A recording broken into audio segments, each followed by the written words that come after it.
founded Chasing Feral Honeybees. Yep. And we'll talk a little bit about that. And 2018 Kentucky Beekeeper of the Year. That's right, and I forgot that. Oh, man. I Most of forgot the time that. I forget about that. So, but anyway, I'm here to talk about selecting your bees for survivability, sustainability. And I started off with 2 hives back in 2010, only bought queens up until last year, and was up to 40 hives with just replacing my queens. Started with Italians, got discouraged with them, went to Cornelians. In 2013, I was at Cookville HAS, and that was when Heartland Honeybee Breeders Association formed, but I was just a newbie then, and Dr. Hunt took the grafting class there, and he talked about the chewing behavior of bees, and I had learned about BSH. And I said, well, where do you get these? And he said, you can't get them. So Dwight Wells was there, who's now my mentor, and I videoed a lot of stuff, and I heard his voice on it. That's years later, I went back and listened to it. But we've become extremely good friends. And then I was invited when Heartland Honeybee Breeders started up, and they were for the select few states, and then they've expanded from like 4, and I think we're up to like 9 or 10 states now. But we're finding in the feral bee stuff that is outdoing Purdue stock. And there's a new sheriff in town there now. It was Dr. Hunt, Barry Hunt, who actually found chewing behavior in his feral stock that his dad had and introduced that into Purdue, and then that took off from there. He's been semi-retired for 2 years. This year, retired out of there, and Dr. Barack Harper is now the new guy in there. He's young. He looks like he's 10 years old. I think he's in his 30s. He's got his PhD. And he's just great. And I think really, really good things are going to come out of that. But going on in that, we're going to talk about selecting for my chewing behavior. Can we get these knocked down a little bit too? Is that possible? I'll kind of stand back here and kind of talk. So we're told basically time and time again to do mite counts and treat the hives as needed. And a lot of people, like when I first started, well, I didn't know what hardly a mite was, but then I treated whether they needed it or not twice a year. And as you find out as years go by, you don't want to treat blindly, because whatever chemical you're using, you're hurting the queen. The oxalic acid actually damages your queen. So, and you shouldn't use it when you have brood. But we're finding at some of the stock that's feral and Purdue doesn't need any chemicals. It doesn't need to be treated. I haven't treated my hives in 7 years. I have very, very few losses, but I'm also an inseminator, so I can't pick out my stuff. But you really should not treat your hives blindly. You should do the wash test, and if you do not need to treat, if you've got 1 mite per 100 bees, you should not treat. You're just damaging your queen and you're poisoning them, and it's just not a good thing. But if you're not going to, and I need to say this really clearly because this one guy kind of misunderstood what I said. If you're not going to do mite counts, then you should just treat blindly, because you're going to lose your hives if you don't. Of all the problems with impacting the colony collapse disorder, the main largest whole thing is called the Varroa mite. Well, that's interesting. I wonder why it's green. It's supposed to be red. It is. on your It's your projector. It's red on there. I know. On the PC it is. I don't know why I did that, but okay. So you guys can imagine it's red, all right? But that's what it looks like. Nice, hairy, ugly little thing. Belongs to the spider family. So it's got 8 legs, 4 on each side. But you know, it acts like a tick. What is the deal with that? That's just driving me nuts. Is there something on here that is a color thing? I'm sorry. It's inverted. itself, so the color will. Anybody a tech here? I heard somebody say inverted. Yeah, the colors, it's a photo, negative.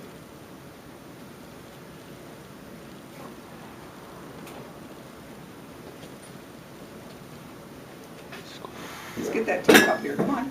I don't know how to adjust it. I just know if the color's inverted, that's what's happening.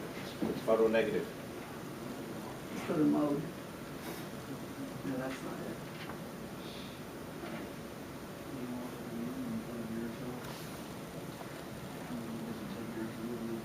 No, it'll go right on.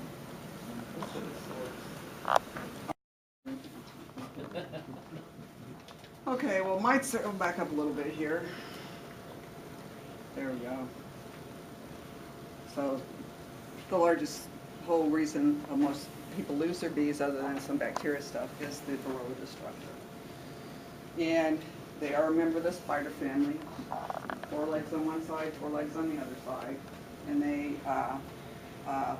belong to the spider family, and they act like a tick to your bees. Normally when you're looking in your hive, the majority of people say, well, I don't have mites, I can't see them.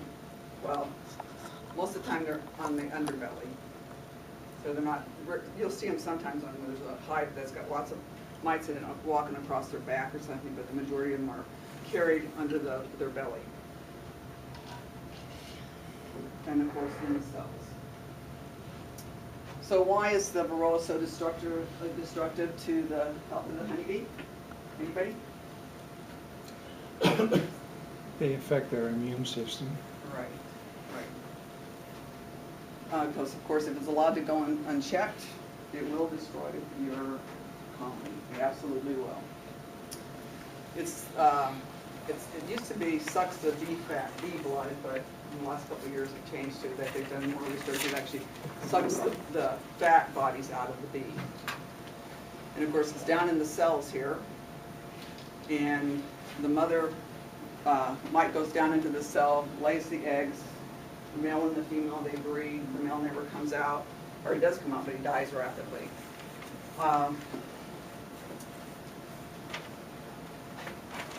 And they cause massive amounts of diseases. These are the wonderful little fangs that penetrate into your bee. And they actually go into the bee, they kind of do a little spread thing, they pour acid in it, and it kind of turns into a bee slurpee. In 2016 and in 2017 and in this year and next year, I'm doing these virus reports with Tammy Potter, our state apiarist. And these are some of the viruses that were found in 2016. And there were 7 viruses found in samples in the state of Kentucky. Deformed wing virus, which I'm sure most of you guys have seen. And once you get a really high concentration of the virus inside the colony, you'll start getting deformity. And then they're gonna, that hive's gonna collapse and you start seeing those crushed up little wings. Because they can't fly, they can't forage. And you'll see these little greasy bees too, that's a really bad sign. Probably, I'm gonna say 95% of beekeepers have that virus in their hives. It's just to what degree they have it. Israel acute paralysis virus, it's common and it's associated with colony losses, and it's in Kentucky. Now there's an uncommon virus, Kashmir bee virus, is in Kentucky. Acute bee paralysis virus is considered really, really rare. And the bees actually, we'll see them on the comb and they just kind of vibrate and shake. They're really, really sick. And that was considered really rare in the United States, but it's here in Kentucky. Again, another one that's in Kentucky is very, very rare, but it's here. And this was a video that, oh, is it going to work?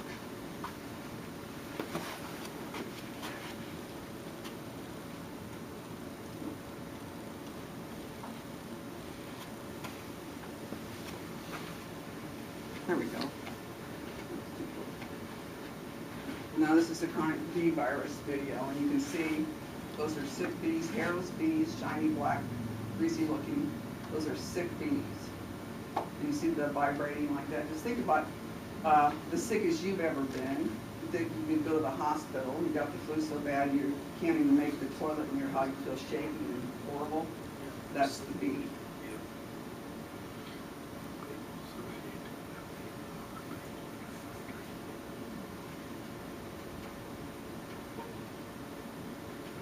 And of course, they're not working, they're sick bees. And they can't fly, they can't forage, and they can't feed the larvae. Is the Carry out the dead bee the bodies. virus, or Pardon? does the mite spread the virus? Yep, we're getting to that. Yes, it does.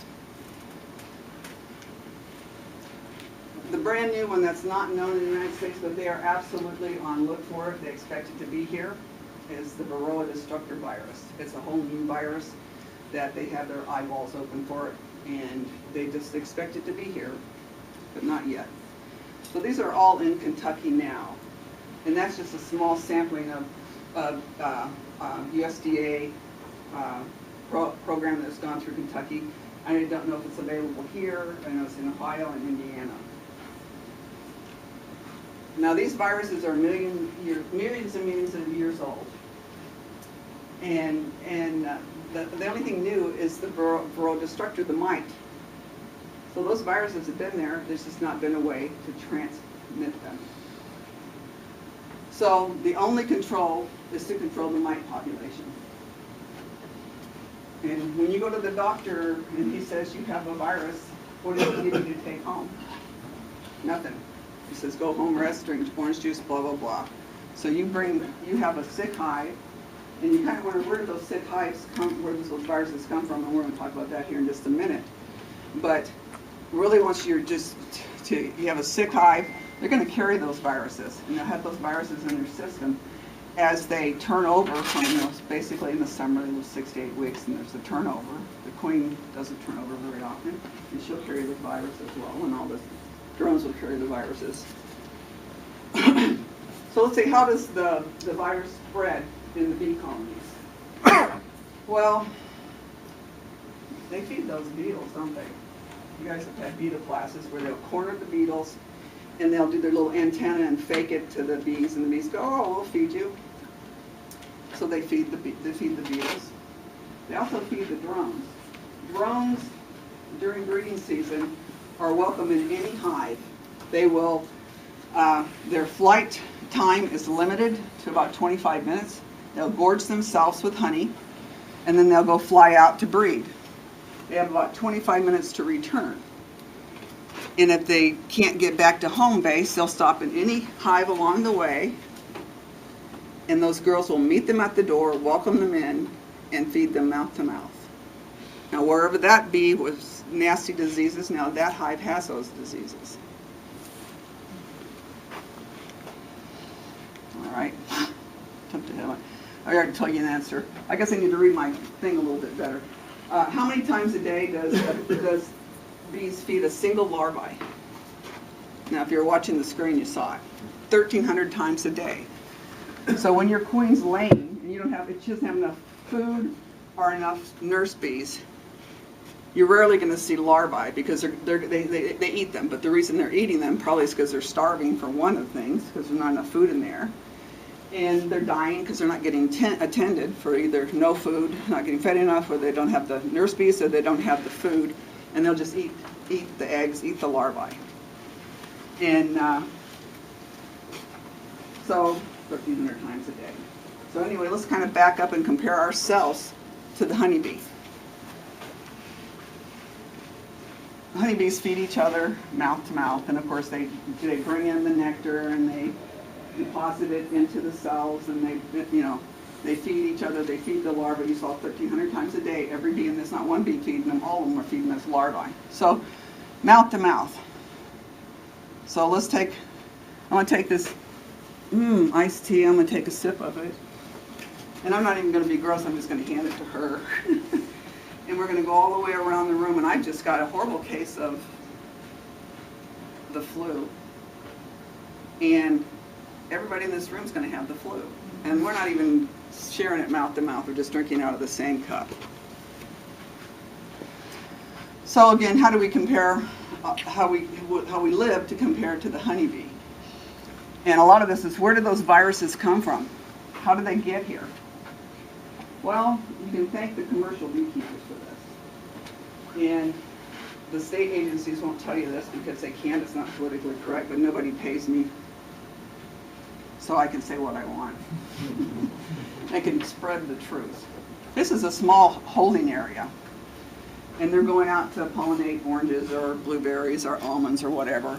And when then they open them up, right? They got to fly. They have to do cleansing flights. So those drones, it's breeding season when they're out there doing that. So those drones are out flying all over the place. So whatever little bee comes out of here and he goes over here and tries to breed, of course if he breeds, you know, he doesn't come back. But the majority of them do come back. You can't quite make it back, so it goes into that hive. So whatever that hive over there has, now this hive has. Now let's compare ourselves. This is our holding area. This is like Doug runs the picture in India. So if we were in the pollinator holding area, we'd look something like that. And we're sharing our Pepsi and iced tea. Here's another. Imagine feeding each other just as the bees do. That's what it's like in those holding areas. Because every hive has what? Anywhere from 30 to 80,000 bees and thousands of drones. So I'm going to say, don't purchase packaged bees. And I'm going to tell you why. I kind of already told you a little bit why, how the drones affect and how they bring all those diseases back. Bees drift, and then we'll feed a drone. Any boy coming in, they will feed it. They'll welcome it right in. 99% of packages are made from commercial stock, from one job to the next, lowering the population as they go, so they're not going to swarm at the next thing. And they requeen constantly. Look at this one. That's over 10,000 hives. That's an almond pollination holding ground for them. Over 10,000 hives from all over the United States. Any imaginable virus is in that. Look at this one, another one. Those are pallets of bees, as far as you can see on both sides. Those are what they're making the packages out that you're buying. You may find I would say 99% of them, you may find a beekeeper that has good, healthy bees, that they're not pollinators, that are shaking packages. Let me know if you find one of those.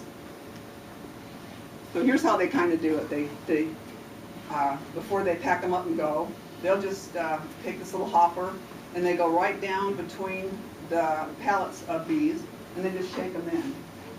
And most of the time they're requeening them, so they don't even care if there's what they're doing with the queen. They're shaking bees in. So and then they're weighing the little boxes, so you get your 3 pounds of God knows what. But you shouldn't get any drones because this is keeping the drones out of those. But I've seen drones in packages. Here we go in the Purdue boys and girl. They call them mite bombs, packages as mite bombs. So here, this is all loaded up with packages ready to go. So we go, well, I get my packages, but I treat them. I treat them with acrylic acid, mite guard, whatever. Okay. So they're just killing the mites. They're not doing a thing for those viruses that you just brought into your yard.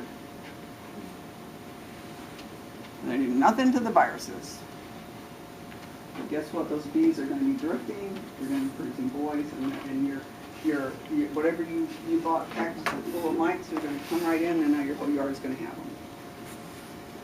This is a little big, but if you had a mite on you, it'd really be half that size. And if you had no way of getting it off of you, it's kind of like that mole on your neck that you pick at and kind of forget about it most of the time, but you can't get it off, so you just leave it. But if you could remove it, you would remove it. So here's where mite chewing bees come in.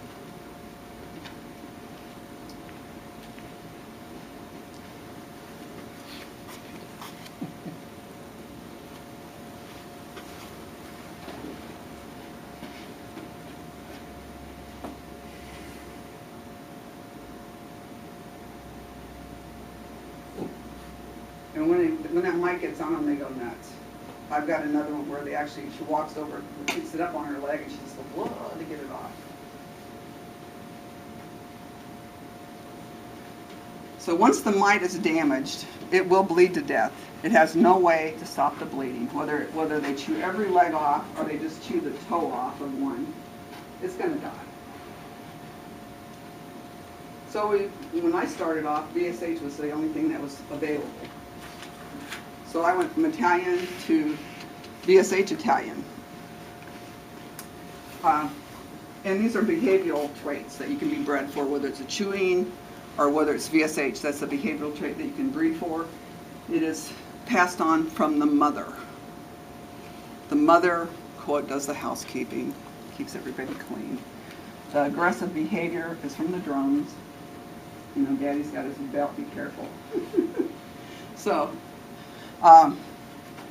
but what they do is they smell it, and they're doing a study now with the antennas. It's a brand new study they're doing, thinking that the antennas have something to do with it.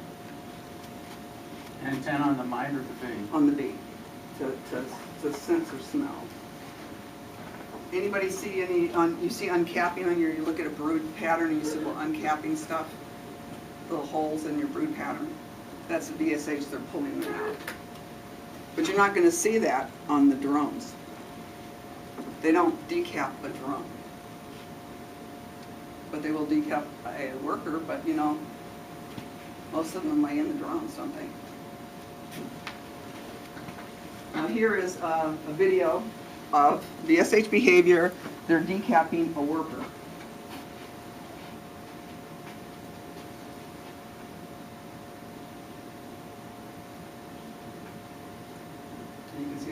They smelled it, now they're starting to chew it up. And they've cut time on it, because it's taking a little while to open it up and pull out that larvae. Now watch the top of the screen right here. The babies all die, but Mama, she comes out and jumps off of there and lives to lay another day. Yep. She's just going to go right over and jump in another cell and go down there and repeat. So, you know, the chewing, they don't lay, they die because whether they're nicked or whatever, they bleed to death. Let's have one more look at the chewing behavior. This is my favorite one. I could watch this all day.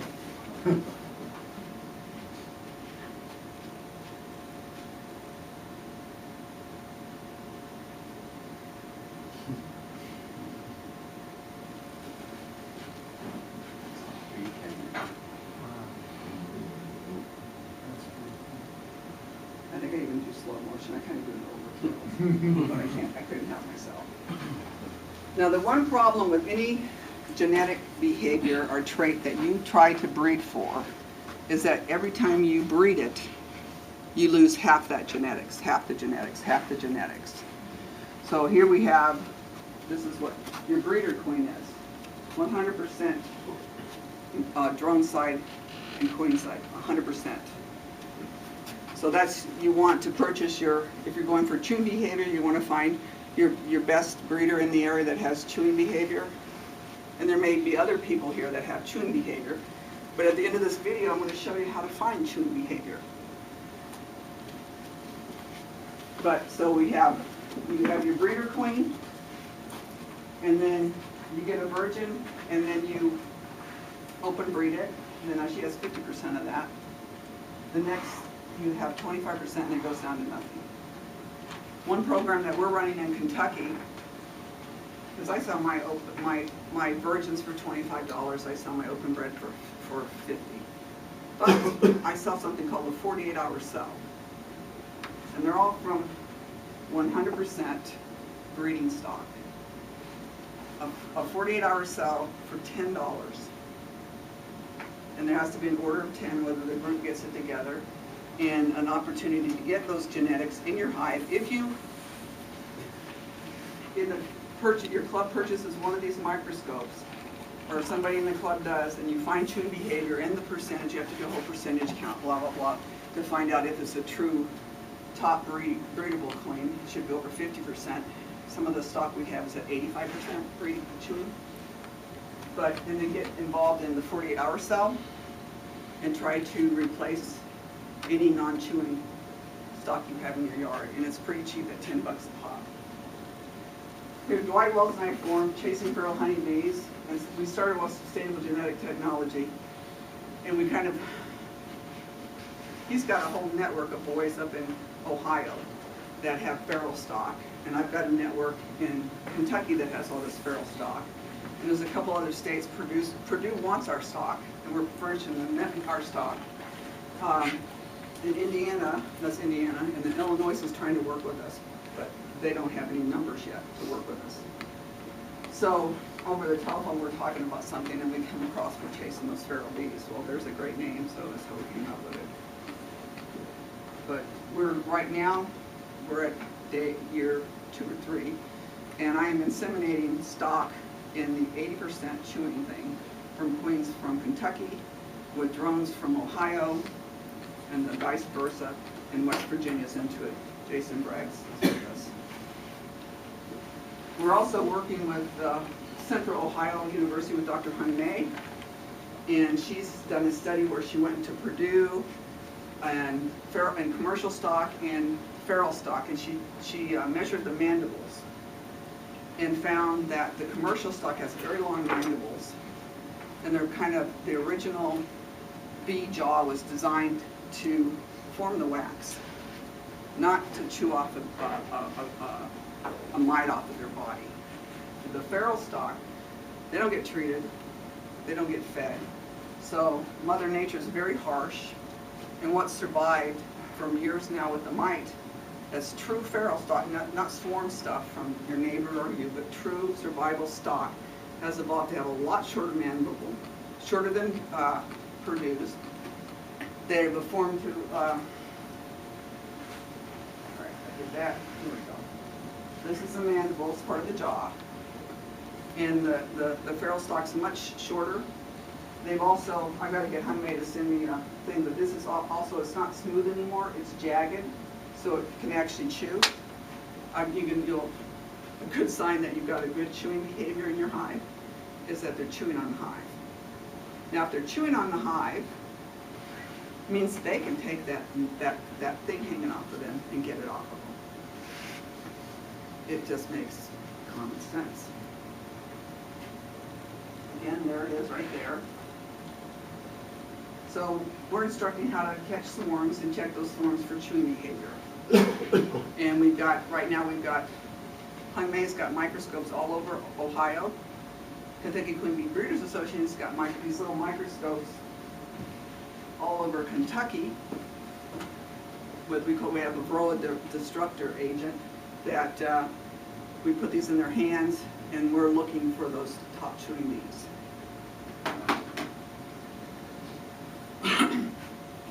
How much is one of those? What? I want to talk about this. If you want, you can get it from Allied Express for, they've raised their price up like $64 or $5. You can get it from Amazon for $69.99 plus tax, or you can buy one from me today for $70, the same price as Amazon. I bring extra. But we're all going to look at mites, whoever would like to look at mites and work this and see. And I've got a handful of mites to look at. So anyway, back member, I don't know if you still think about it. I remember back, I don't know how many years ago, if you caught a swarm, you've got to requeen it. You know how that queen, you want a fresh queen in there. Not today. Now, if you by any wild chance of 1% think that's a feral swarm, do not requeen it. You need to get it laying, get producing brood, and see if there's chewing behavior in there. And if she's chewing the bejeebies out of the hive, the workers are, you have chewing behavior. If you find chewing behavior over 50%, in Kentucky, we're asking those people to share those genetics with us. and we'll all go to their house, I will graft, I will bring the queens back, I will give them queens in return of stock that we have. So there's like this whole network thing that we're doing. And you guys could be doing the same thing down here too. Okay, we're gonna talk about what you need. I'll get up here so you guys can see us. I'm blocking the thing. And I brought pretty much everything so everybody can do this and see if they want to be involved in it. Your hives need to be on a screen bottom board, but it doesn't have to be. The other thing that I'll just throw in there, if you have screen bottom boards, you should probably have a house screen in that. And you can hot glue it in tight. But if you look at the side of beetles, they're all sizes from little tiny to big. And that's a big opening for your beetles to come right in. If you're ventilating in the summer and you put a little stick on the top to help ventilate it, you're now even allowing more opening for beetles to come in. So all you have to do is put a little house screen over those openings. You still get the ventilation, but the beetles do not have an open invitation in. And on the screen bottom boards, it's really, you go down and get some pet screen cheap at Lowe's or we have Lowe's there. You guys have the other one? There's Lowe's here. Yeah, well, I saw the other one. But you get a house screen, cut it there. You don't have to pull out the old board. I mean, you don't have to pull the old screen out. Just pull it tight and hot glue it in. Works beautiful. And that'll cut down your beetle problem. So you're saying the advice we had before about 5 wires per inch, it should be just going to a regular mosquito screening on your house? Yep. I mean, I don't know who told you that, but if you think about it, you've seen all kinds of beetles in your hive, all different sizes. They're not all one generic size. Little ones, big ones, mediums. How many of those little ones get right in there? I mean, that's just common sense. Well, it's a very expensive thing to get that 5 wires per inch, and go to house screening is a whole lot cheaper. Well, you can get house screening. What I did is I used on the bottom of my screen bottom boards, I do a polystyrene which has smaller screen, but on my wood ones, I just took the pet screen, which is heavy duty plastic screen, and I put it on the bottom underneath the wire. And I pulled it tight and just hot glued it in. That was not expensive. I mean, how expensive is a slimed hive? But, oh, back here, Man Lake sells this board if you have solid bottom boards that's got a little screen over it. And I'm sure you could fabricate that yourself. It's just so that the bees can't get down on there and walk on them and chew on them. So you get a true mite count that's been chewed. So you need any kind of mite board. It doesn't matter if you make them out of cardboard and paper or every leg from the bottom up to see if it was chewed. And if you had too much oil on it, you can't read it. It's just conked up. So you spray that Pam spray on them, and then you almost wipe it off. You think it's almost dry, but those little tiny bugs will stick to that, and you're going to still be able to read their legs. So you look up here, those have got legs off of them, but they're just full of Vaseline or oil. You just can't read it. Or it's so tedious to read it. Here's the correct amount. You can actually see the legs nicely, and they're not all gooeyed up. But when you start to do that, you're going to expect that, and you'll just learn to use less and less. Now what I like, you have to remove the mites with something that is not going to damage them, or you're not going to get a true reading. So we use a paintbrush, a very fine tip paintbrush. You get a little assortment of this at Walmart pretty cheap for a couple bucks. I like a super fine tip, and I've got super fine tips up there for $1 if you want to buy one from me. Or you can go to Walmart, or you can order it online, doesn't matter. You cannot, again, use a knife, tweezers, or any other hard object to lift those mites off, because you're going to damage the mite. Purdue they use the funky big microscopes. When I was up at Purdue here in June, I traded some bees for some of my microscopes. Brock thought it was the best thing he'd ever seen. What I used to do, and they do, you take these little glass slides and you fill them up with little mites, and then you look through this big microscope to see it. This is one of mine. This is tank, and I don't do it like this anymore, but I was saving them, and I still have this board saved. But tank 1, hive number 4, there's the date. 9 mites, 5 chewed.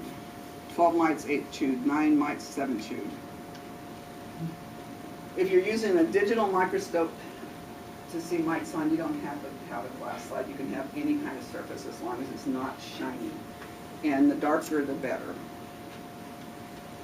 This is something I used to use, and Purdue used it. It has to be at least 200 times power. And even at that, it's so tedious because you have to do every single leg to the bottom up, to the bottom up, because the focus point is so small. This is what I use now. It's a digital microscope. Basically runs for $70 new, unless you want to go directly to China through Allied Express. And I'll give you a number up here if you want to get it a little cheaper. And you can find other microscopes. I went through 9 different ones from $39 up to a couple $100. This was the best microscope I could find last year. Not to say what it is this coming year. I bought mine, this picture of mine here, was used for around $200. This is the microscope with a picture of the mite in it. It's times 500. If you get the microscope that's 1,000, it blows it up so big you have to move it all over the place to, and I should have a picture of that, but I don't, to see the chewed legs. Here you easily can see the chewed legs. If it has one leg chewed, it's chewed, it goes in the chewed pile. Here is, if you buy it off of Amazon, no, this is Allied Express, and if you get, now it's 7 or more. I've been sending them so much business that the price seems to keep going up and up. Gee. So, but anyway, you can go to Allied Express, and I think the last price I checked it was like $62 in that. And it'll take about 3 weeks to get here. If you order 7 or more, it'll get here in a week. If you want it faster, you can buy it from Amazon for $69.99 plus tax. And you have to get it from this guy, this J-I-U-S-I-O-N, only him, nobody else. And believe me, I tried to get somebody else that has that microscope, because he pissed me off. And you know how you don't want to give anybody business? Well, he's the only one in town that I've found that's got that microscope. But I do have some in the back for $70, if anybody wants any by the end of this. To help you pick the mites off the board, I use the dollar glasses from the dollar store, $3.25, and I can see very clearly. Or you can buy this wonderful little hand-held microscope or magnifying glass. That's lit. It's got LED lights on it. Around $14 off of Amazon. Prime free shipping. This is my little station. You see these funky little boards I have? So I run 6-frame polystyrene, and that's what fits. And I have my cards, I have a light source, the microscope, and there's a pen and glasses in there somewhere. That's my polystyrene hive, and I love them. Not everybody loves them. But again, here, glasses, in younger eyes always see better. I used to could see a little, not so much anymore. So you need a light source, you need some way to record it, you need some way to pick up the mite. And then I have, when I'm doing any hive, I have 2 little cards, and I'll write down, note, not NC, not chewed, C, chewed. So I'll go through and I will pick up the mite, see the little tiny mite right there, and I'll normally just on one corner of the thing, pick it up and put it on, and it's either chewed or not chewed, and then it goes on that pile. At the end of that, counting that board, I count them up, and I do a percentage, and then I record it. That's what it looks like there. When you pick it up, it has to be on its back. You'll find when you pick it up, more than 50% of the time, it's on its stomach. So you have to flip it. So if you're using a digital microscope, any colored surface works well. But it should not be shiny because it reflects the light back up. Here again, a little bit too much oil on it. A lot too much oil on it, even though it's just, you can tell it's just chewed the bejeebies out of it. Here's a nice clean one. You can count all the legs, 4 on this side, 4 on this side. This one's not chewed, But remember, if you're counting, you go, there's 1 leg, 2 legs, 3 legs, 4 legs, that's one side. 1 leg, 2 legs, 3 legs, 4 legs. And there's at the end of the leg, there's a little tuft. And if it's got, and I'll show you here in a minute, if it's got a little circle on it, it is chewed.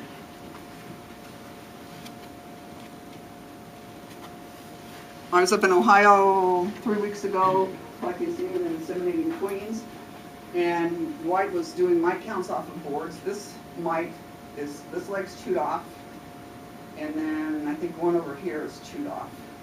It's gonna die. It's dying right now.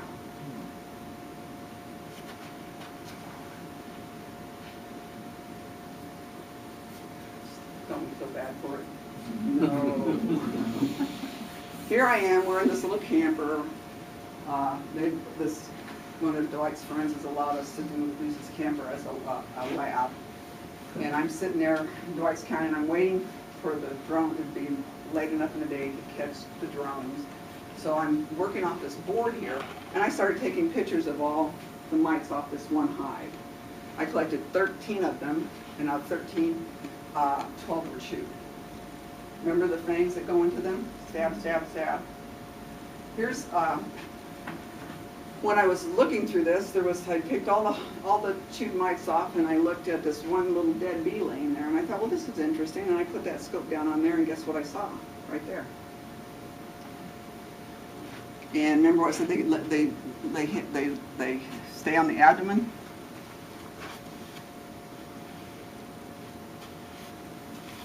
Is this your video camera? Okay.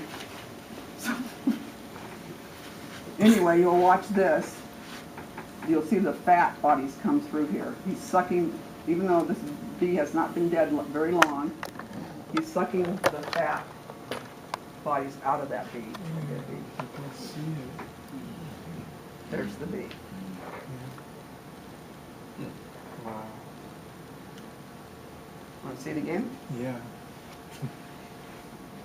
Sorry, that's a really valuable video. I don't want you sharing it. This is, you'll never see this. This is not, you're not going to see this anywhere. And so again, you can see it's sucking it's sucking the fat out of them, and of course, depositing whatever virus it has right back in. Can I ask a dumb question? And Go for it. I kind of knew this a little bit. We talked about putting a finer screen underneath. Mm-hmm. How are you collecting the mites? Are you putting the whiteboard? Under the screen, they'll still go. They're tiny They'll little still things. go through. You're gonna see. Have you seen a mite yet up close, or you're gonna see mites here in a minute? You know, dead mites.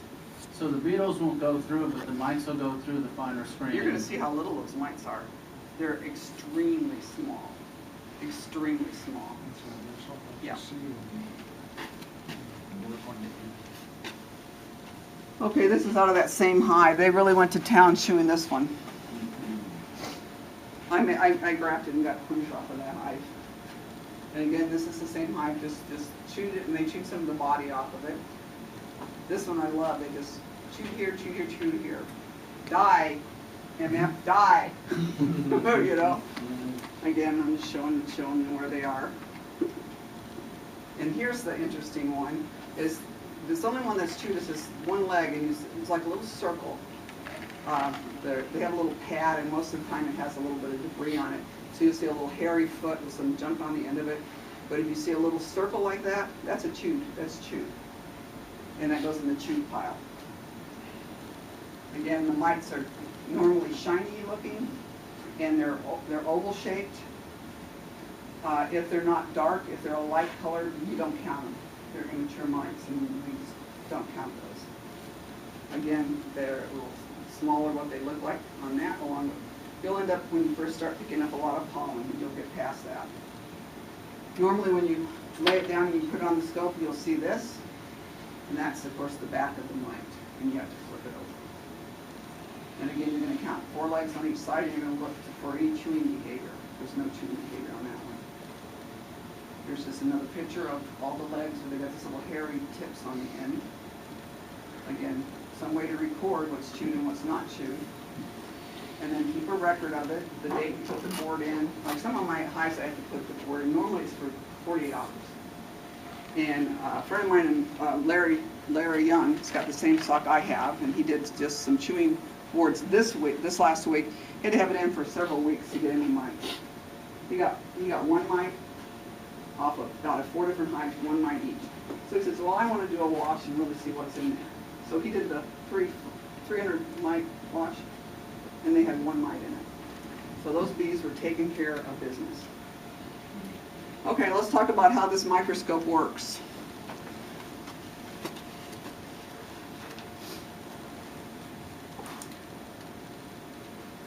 Here it is.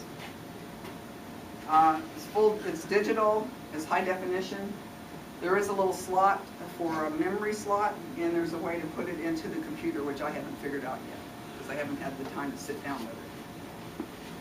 You can video record, and you can, for Mac or Windows, you can use it. So on the bottom here, there is 8 LED lights, and those will reflect if you use a shiny source, and it looks kind of makes the focus weird. And speaking of the focus, this is the focus point, which we'll talk about on the next slide. Rechargeable battery, and it comes with a little cord that you recharge the battery. And then here's your charging port or battery port. And then you've got a dimmer switch, and then you've got a memory card slot. So the on and off button here is right here on the right. You guys are going to come up here and do this. And you hold it down until it flashes a little bit, and then you let go, and it's on. The focus dial is funny. I can't tell you how many people, and Jason was one of these. He bought one of these from me, and I saw him a couple weeks ago. We were collecting semen together, and he goes, I got this focus, but it's so small. So small it doesn't matter. Well, 10 times is all the way to one side, and you have to crank the wheel all the way. It's either 10 or it's 500. There's nothing in between. So as you're focusing that, you're losing it. So where is it? I had to send an email to figure that out too, so I didn't figure that out on my own either. And then you run the wheel back the other way, and it'll come up 500. And then you find focus that. Everybody has their own way to do it. Dwight, he uses the stand, and he pulls his cap off, and he does the mites on a little card, and he puts it under the little stand, and he focuses it and everything. And it takes him like forever. Did you see that? You did see that, didn't you? Now, I don't do that. I'm doing a bunch of hives, so I got my mite board, I'm picking them up, I'll put them on the side, I'll put it right on top of it, I'll focus it, shoot or not shoot, boom, boom, boom. You know, time is money. Or time is I'm losing my nap time when I'm doing that. So if you think you've got chewing behavior, you don't have to call me, call this dude over here. Any questions? Okay, you can look us up on Facebook, on Chasing Feral Honeybees, the same with genetic technology, or Kentucky Queen Bee Breeders, or my home thing, which is Lavender Lane Honeybees. Who wants to look at mites? Yeah. All right, lights on. See, some of you might be sitting there thinking, man, what did she just talk about? Chewing bees and everything, because you don't hear about that down here in Alabama. And that's why I wanted to bring Dorothy down here to talk to you about, because the genetics that they are breeding up there now, these bees are not only chewing Varroa mites, but they're also chewing hive beetles now. Yeah. They're finding beetles that are being killed by these chewing bees. Yeah. Come on up. And I think this is going to be a big answer, not only to Varroa problem, but also to our hive beetle problem. And we'll take turns, you guys. If you want to stand, Well, they'll bring a eventually chair move up, the way however you want that to you do it.